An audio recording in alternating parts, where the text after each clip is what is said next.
my lips brushed his. Just a small kiss. Quick. But it felt like the world paused for a heartbeat. His breath caught. Mine did too. His fingers were stubbornly exploring, creating a damp liquid heat that spread through me like a fever. Hi, my name is Emily. I live with my husband Daniel and our daughter Sophie. Daniel and I have been married for 9 years. We've had a good life, a small house, a peaceful neighborhood, and a garden that Daniel loves tending on weekends. He's a kind man. A good father, and a responsible husband. At least, that's what I used to believe. 6 months ago, we hired Ryan.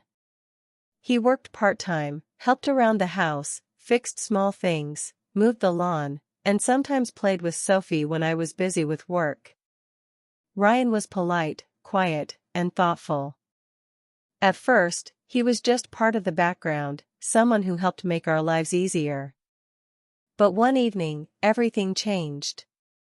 Daniel was away at a company dinner, and I came home late from work. Sophie was asleep. Ryan was in the kitchen, reading a magazine. I made tea and sat down for a few minutes.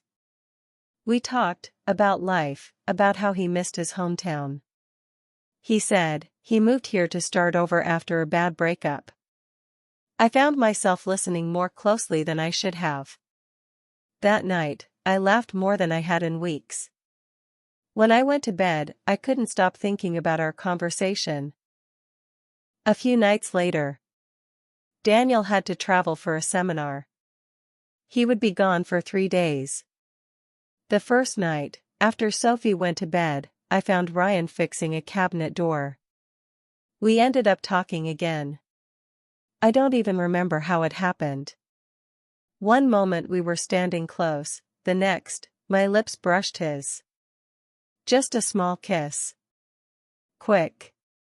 But it felt like the world paused for a heartbeat, his breath caught. Mine did too. It was not wild or reckless, it was quiet, tentative, like testing the edge of something fragile and forbidden, and in that fleeting moment, I felt everything, the ache of loneliness, the thrill of being seen, the guilt that curled in my stomach, and the warmth that spread through my chest like a secret I wasn't ready to name. It shocked me. I stepped back immediately, and said it was a mistake. He didn't argue. He just nodded quietly. That night, I barely slept. I told myself it meant nothing.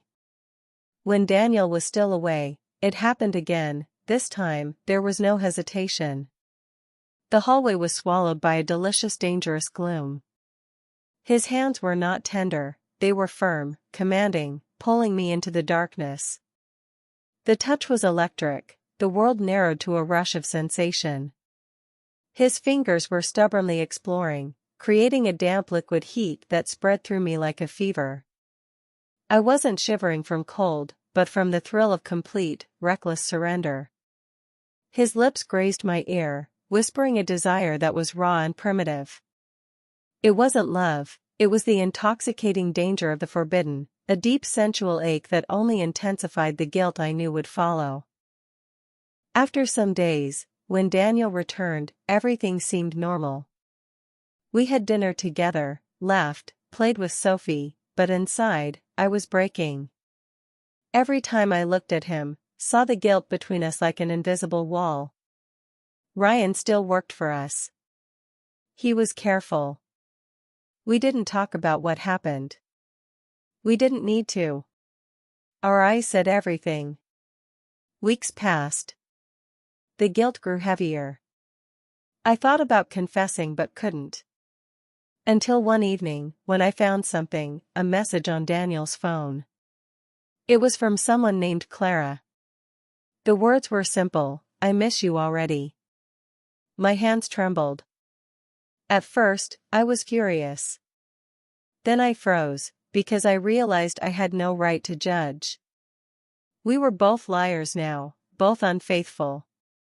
Both broken. For days, I said nothing. but the silence was eating me alive. One night, after Sophie fell asleep, I told him, "Daniel, I need to tell you something." He looked at me, puzzled. "I've been seeing someone," I said quietly. The words felt like knives in my throat. He didn't speak for a long time.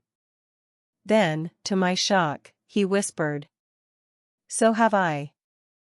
We sat there in silence, two people who loved each other and yet had betrayed that love. There were no screams, no broken dishes, just quiet honesty. After that night, we decided to talk, really talk.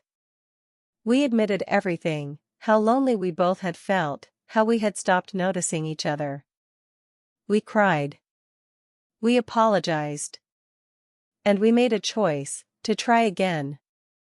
The next day, we let Ryan go. Daniel also ended things with Clara. We started marriage counseling. It was difficult at first. The counselor made us face questions we didn't want to answer. "Why did you turn to someone else?" she asked me. "Because I felt unseen," I said. "Because I felt alone." Daniel said he felt the same. We had both been living together, but apart. Now we wanted to fix that. Slowly, things began to change. Daniel came home earlier. We had dinner together every night. We laughed more. We started rebuilding the trust we had lost, piece by piece. One evening, I finally asked him about Clara. "She was someone from work," he said. "It's over, it meant nothing." I believed him, or at least I wanted to. Months passed.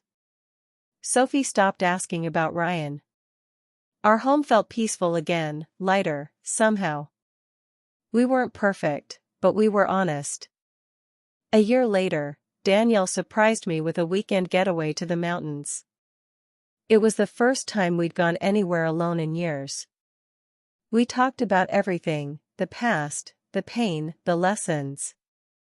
On our last night there, Daniel gave me a small velvet box. Inside was a silver ring. "A new promise," he said, "for the life we still want." Tears filled my eyes. We stood there, under the stars, holding hands, two imperfect people who had broken each other and somehow learned to heal. Our story isn't perfect, but it's real. We've learned that love isn't about never falling, it's about finding the strength to stand back up together. And now, our home feels warm again, full of laughter, truth, and second chances. If you liked the story, please like, share, and subscribe.